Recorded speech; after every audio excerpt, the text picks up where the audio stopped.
అందరికీ నమస్కారం. ఒకప్పుడు మా తాతలు, మా తండ్రులు కానీ వీళ్ళు ఎవరైనా మన ఇంటికి వచ్చినప్పుడు నమస్కారం పెట్టేవాళ్ళు.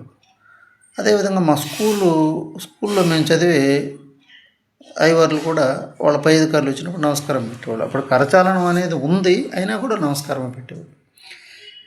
ఎందుకని మేము అడిగేవాళ్ళం. అడిగితే నమస్కారం మన సంస్కారం అనేవాళ్ళు.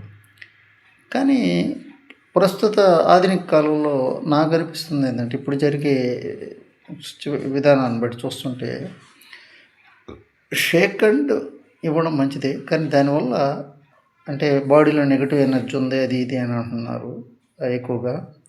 ఇప్పుడు అటువంటి విషయాలు వినిపిస్తూ ఉన్నాయి మనకు కూడా.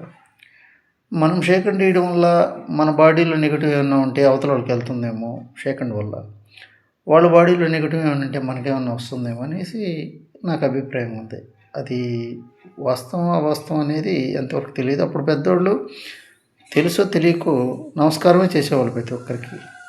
కాబట్టి మనం కూడా ఆ నమస్కారాన్ని కొనసాగిస్తే బాగుంటుందని నా అభిప్రాయము. లైక్ చేయండి, సబ్స్క్రైబ్ చేయండి వీడియో మీకు నచ్చితే.